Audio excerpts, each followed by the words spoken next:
Ei você, nossos queridos leitores e leitoras do Portal do Holanda, eu sou Humberto Amorim e estou de volta para mais uma entrevista com uma personalidade que vai abordar um assunto do nosso maior, enorme interesse. E hoje, nesta quarta-feira, nós vamos abordar um assunto que tem a ver não só com todos nós, enquanto membros de uma sociedade, mas também com o futuro dessa nação inteira. Sabe do que eu estou falando? Lógico que você sabe. Eu estou falando das crianças, eu estou falando dos adolescentes, onde reside o futuro desta nação. Agora, nós vamos abordar um lado trágico, um lado que, infelizmente, faz parte da realidade de muitos países, não é só do Brasil.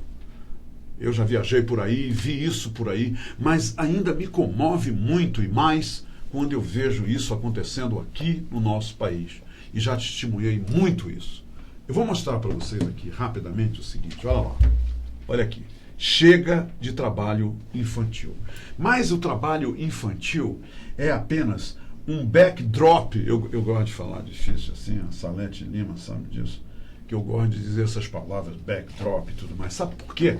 Porque, na verdade, nós vamos usar isso aqui como pano de fundo com a minha ilustre, elegante, bela convidada. Eu estou falando da doutora Alzira Melo Costa, procuradora do trabalho do MPT, PRT, 11ª Região. Ela é coordenadora regional da Cor de Infância, Coordenadoria Nacional de Combate à Exploração do Trabalho da Criança e do Adolescente. Mas nós vamos iniciar essa entrevista arranhando, mas com vontade. Primeiro, um acontecimento do dia 18 de maio, ok? Que foi justamente um evento que tratou da exploração sexual de crianças e adolescentes. Primeiro, nós vamos dar uma volta nesse assunto. E depois a gente vem para o dia de hoje, dia 12 de junho, que é o dia dos namorados, né? Tá todo mundo apaixonado hoje, o amor está no ar.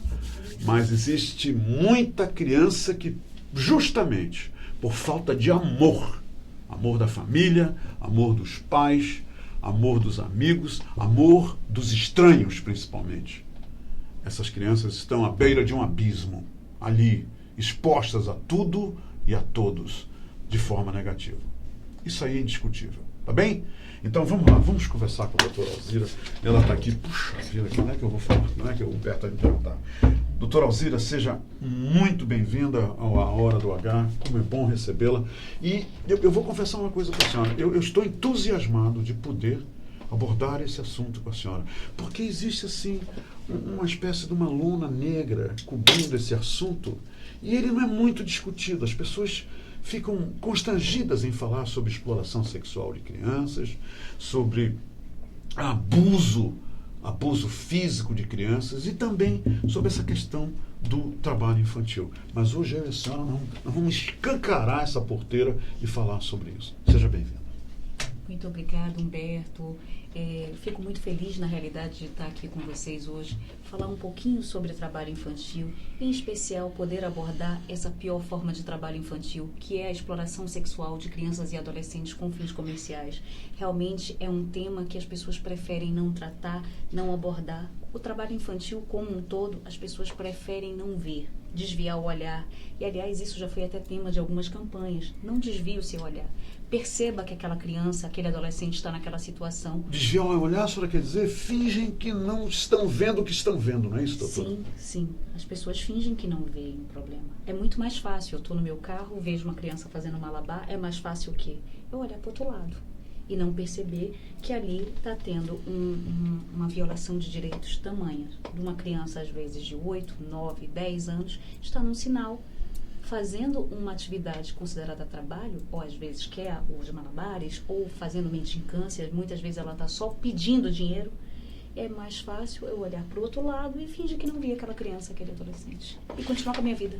Se não abriu, eu vou embora. Doutora, qual é o grande perigo, né, que está incorrendo aquela criança ao estar ali jogando malabares, estar nas feiras pedindo dinheiro, estar na via pública solta, totalmente vulnerável? Qual é o maior perigo que ela está exposta? Ela está exposta a uma série de perigos e de males. Só que o que acontece? A nossa sociedade costumeiramente pensa, é melhor ele estar fazendo alguma coisa, trabalhando, do que roubando. E eles dizem isso no ônibus. Os garotinhos dizem isso, mas eu estou aqui pedindo dinheiro porque eu não quero roubar, eu não quero fazer nada. Esse é um dos mitos do trabalho infantil. A criança, quando está exposta ao trabalho, ela tem uma série de violências. Ela pode ser porta de entrada por uma série de outras práticas, principalmente cooptação para o tráfico de drogas, cooptação para exploração sexual com fins comerciais. A criança na rua, ela é de ninguém. Ela não tem pai, não tem mãe, não tem um adulto responsável por ela. Ela é facilmente iludida. Ela está sujeita a maiores riscos de acidentes de trabalho. Na rua, um menino que está fazendo malabares está extremamente sujeito ao atropelamento ou uma série de outros acidentes. Além disso, há um prejuízo para o futuro. O menino que está numa situação de trabalho, normalmente, ele abandona a escola. E quando ele não abandona a escola, ele tem um desempenho insuficiente. Ele tem uma incompatibilidade de escolaridade séria. Muitas vezes, aquele menino pode estar no 5º ano, mas ele não sabe nem ler, nem escrever. Então, assim, é uma realidade muito comum. O trabalho, na realidade, não educa, não é educativo para as crianças. O trabalho é bom para o adulto, para aquele menino que tem a condição de estar ali naquele momento, por exemplo, na aprendizagem. É uma oportunidade para o jovem ser inserido formalmente no mercado de trabalho. Mas, para uma criança de 10 anos, uma criança de 9 anos, o trabalho é extremamente desestruturante para aquela criança. E para a família dela.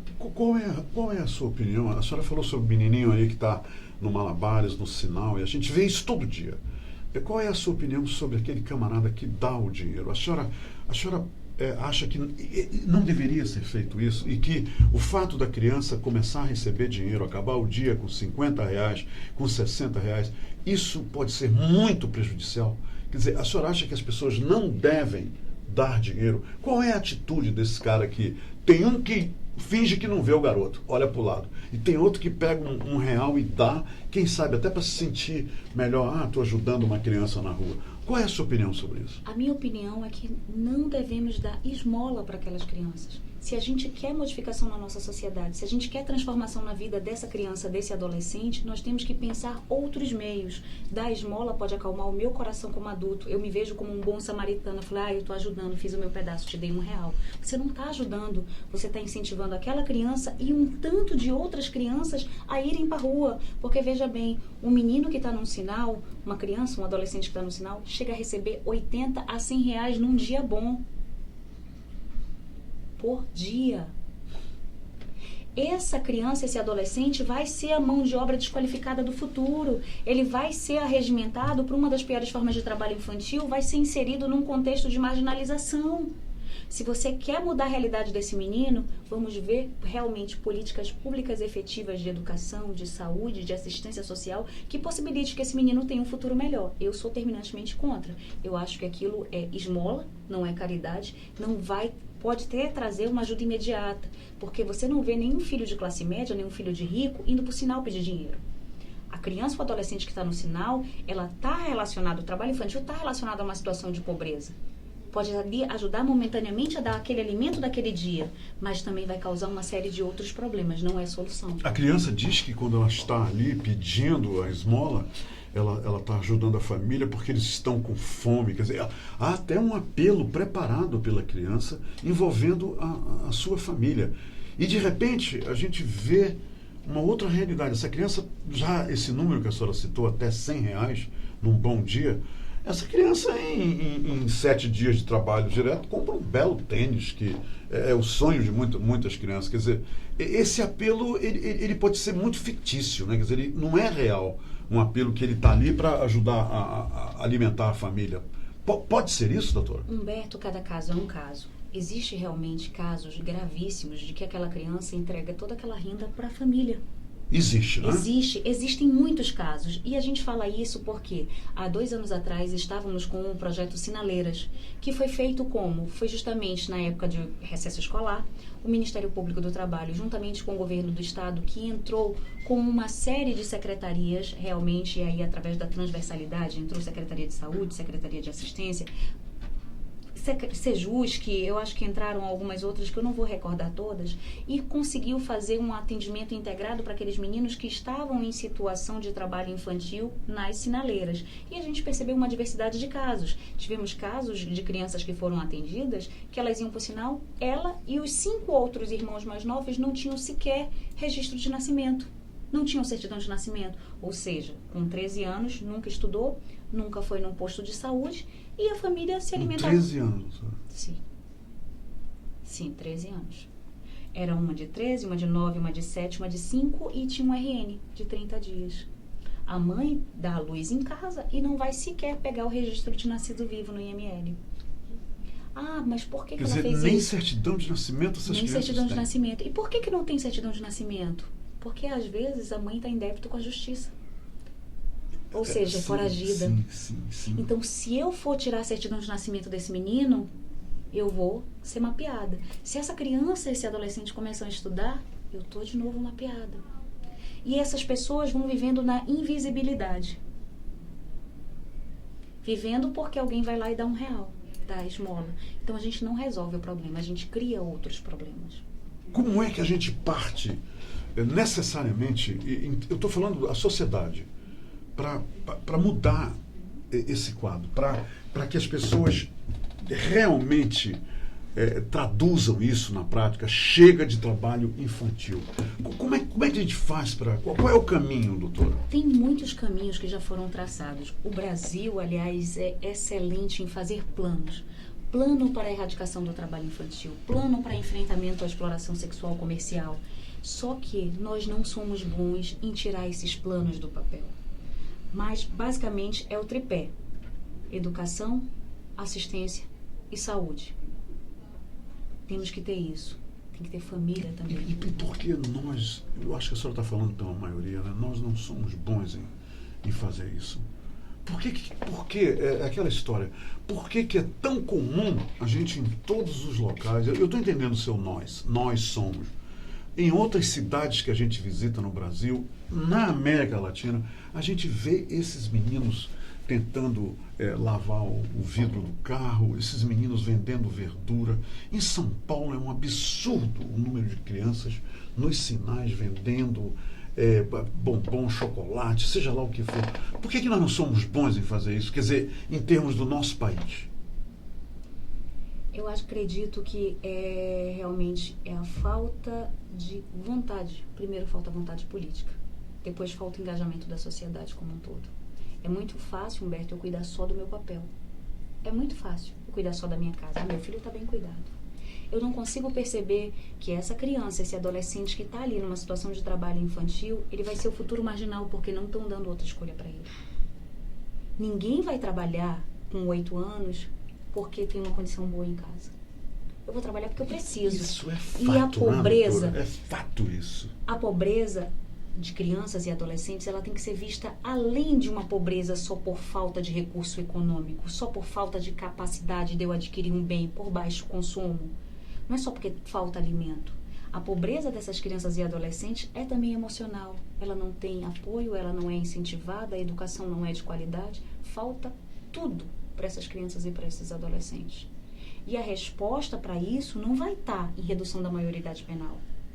Veja bem, eu não estou defendendo aqui que quem pratique ato delituoso fique isento de sua responsabilidade. Claro que não. Sejam eles adolescentes, sejam eles adultos. O que eu estou defendendo é que ou se dá possibilidade para essas crianças e adolescentes se desenvolverem de maneira adequada, ou a gente vai ter cada vez mais uma margem maior de pessoas pobres e uma margem maior de pessoas que vão praticar delitos. Doutora Alzira, a senhora tem alguma história de sucesso sobre empresários, sobre adultos? Quer dizer, eu estou partindo para os dois polos, um empresário ou um adulto, que contrata crianças para trabalhar para eles. A senhora tem história de sucesso, de punição, de casos desses empresários, desses homens serem flagrados e serem punidos por estarem usando uma rede de crianças que nós sabemos que ela é existente?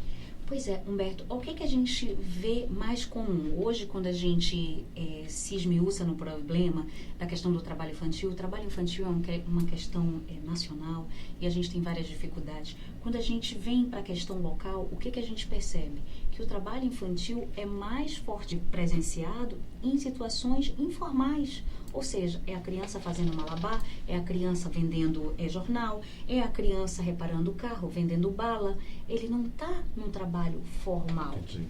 É a primeira grande coisa. Então, assim, difícil hoje em dia a gente constatar, diferente da Revolução Industrial, né, que se contratava em massa as crianças e os adolescentes porque eles eram mãos de obras mais baratas. Hoje o que a gente vê é uma desqualificação total e essas crianças e adolescentes serem empurradas para esses trabalhos informais.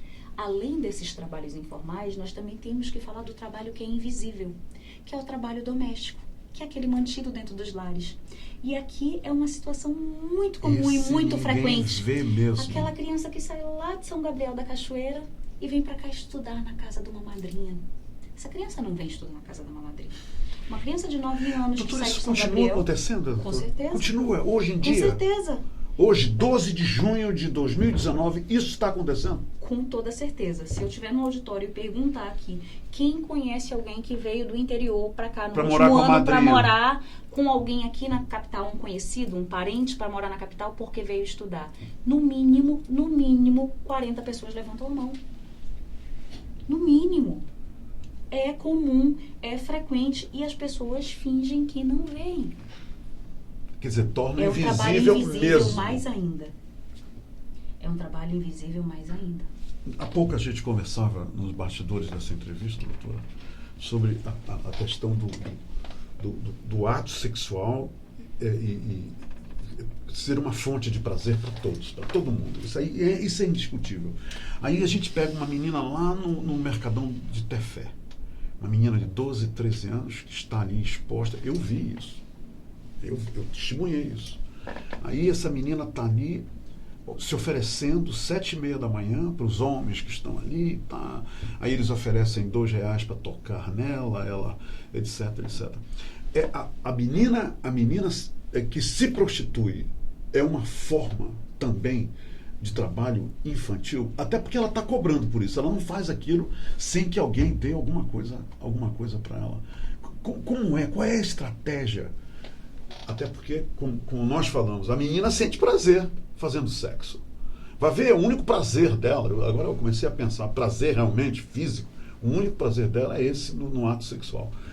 E essa menina vende o seu corpo, essa menina está trabalhando. Onde é que essa atividade da criança, da menina, se encaixa no dia de hoje, no Dia Mundial de Combate ao Trabalho? Primeira coisa, criança e adolescente não se prostitui, ela é prostituída. Ela é levada a estar naquela situação por ser privada de todos os direitos.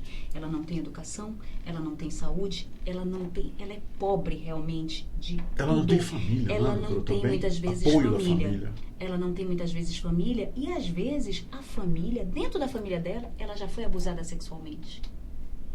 Eu já perdi tudo. Por que eu não posso ganhar algum dinheiro com isso? Ela é prostituída por uma série de privação de direitos. É a primeira coisa. A segunda coisa, a sociedade tem costume de ver essa criança e adolescente como uma oferecida, uma enxerida. É comum falarmos aqui. Essa menina é enxerida.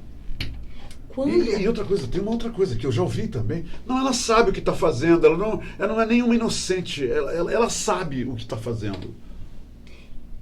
Então assim, essa menina é vista como uma enxerida oferecida, ela faz porque quer porque gosta.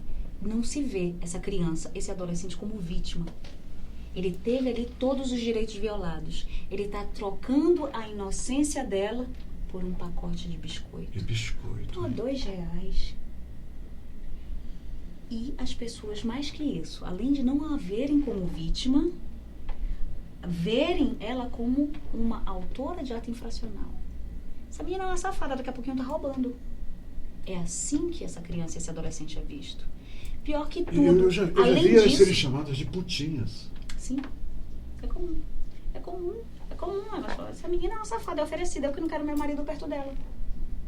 E não vê como uma violação de direito, e mais que isso, não vê como uma das piores formas de trabalho infantil. Essa é realmente uma das piores, né, doutora? E assim, quando falávamos aqui, nos bastidores, o que é que falávamos? Sim, a pornografia, o tráfico de drogas, a regimentação de crianças e adolescentes para os conflitos armados. Isso é uma definição da Convenção 182 da Organização Internacional do Trabalho, que é ratificada pelo Brasil. Inclusive, em 2008, o Brasil lançou um decreto onde se tipificaram quais eram as piores formas de trabalho infantil. Todo trabalho infantil é muito ruim, é indesejável, mas tem as piores formas que são absolutamente intoleráveis, que são as piores formas de trabalho infantil, que foram essas que eu citei. E assim, o que é que me preocupa, Humberto? Essa menina está no mercado. Ninguém chamou a polícia ali naquele local porque tinha uma criança de 10 anos que um adulto estava passando a mão e dando R$2 para ela. Ninguém chama, né, doutora? Ninguém chama. Esse é o normal, né? Ninguém, quer dizer, essa dura realidade é essa, né? Ninguém chama a polícia, né, doutora? Aquele camarada tá pegando naquela menina ali por R$2 cada vez que ele pega. Ninguém faz isso. Eles não veem aquilo como uma violação de direitos. Eles continuam vendo aquela menina como uma enxerida. É muito ruim, é muito triste. É uma realidade que a gente precisa mudar. Doutora, o que eu posso fazer? O que os milhares de leitores e leitoras do Portal do Holanda podem fazer para ajudar a virar essa mesa? A denúncia ainda é a grande saída para mudar essa realidade. Quer dizer, as pessoas, como a senhora disse, ninguém fala para a polícia, ninguém liga para a polícia, mas tem o número 100 aí.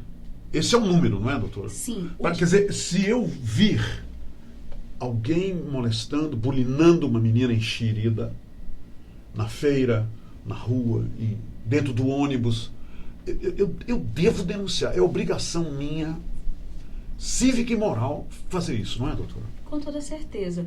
Assim, o Disque 100 é um número gratuito, onde as pessoas podem ligar, não precisam se identificar, é claro, eu preciso identificar a situação.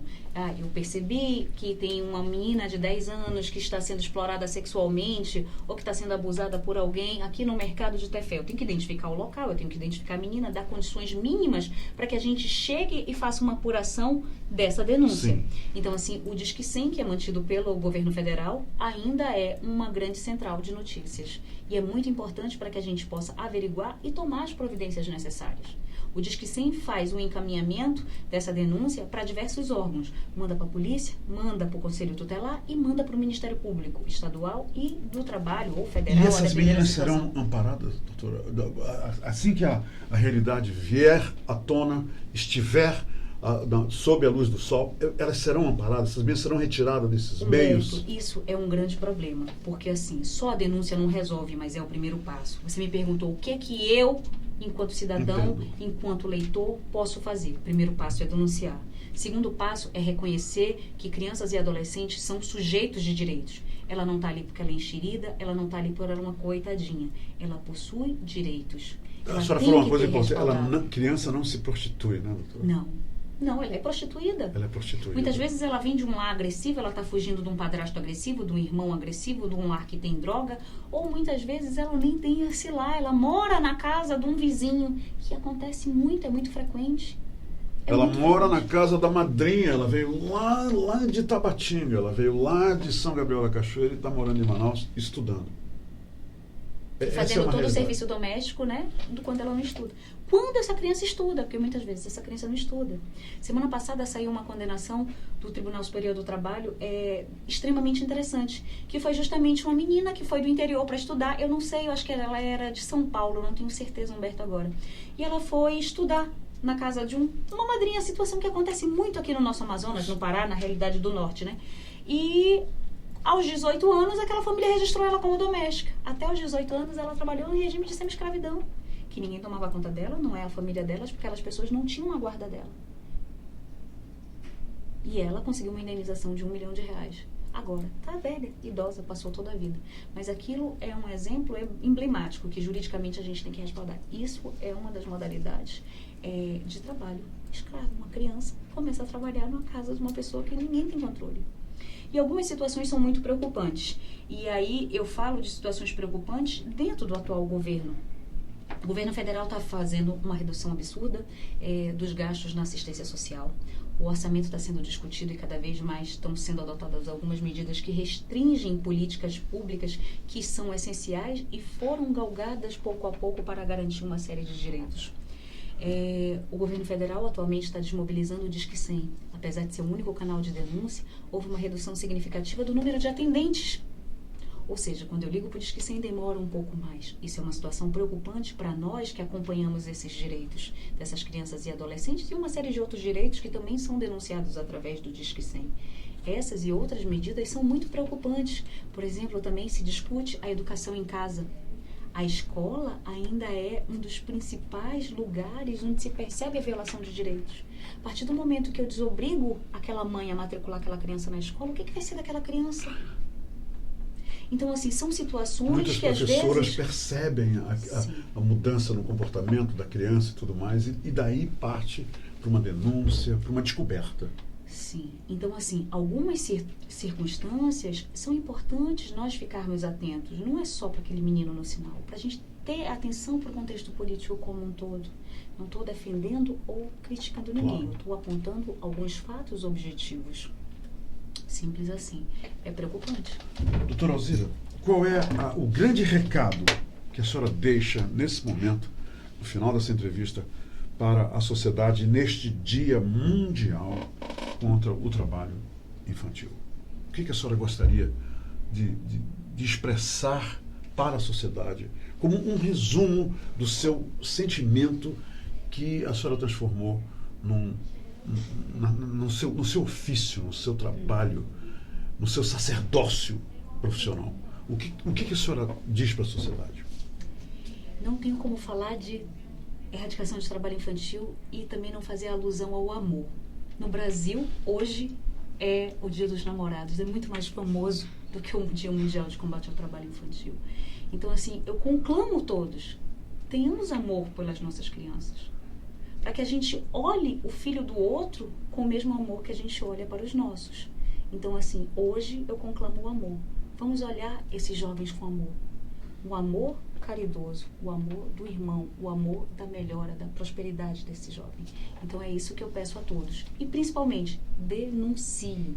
Ainda é o principal meio da gente poder fazer alguma coisa por essas crianças e adolescentes. É isso, né? Imagina. Maravilhoso entrevistá-lo. Obrigada, eu que agradeço. Muito bem, minha gente. Ela me emocionou, sabe? É realmente fantástico o que ela falou. A sinceridade dela me comoveu, me afagou meu coração.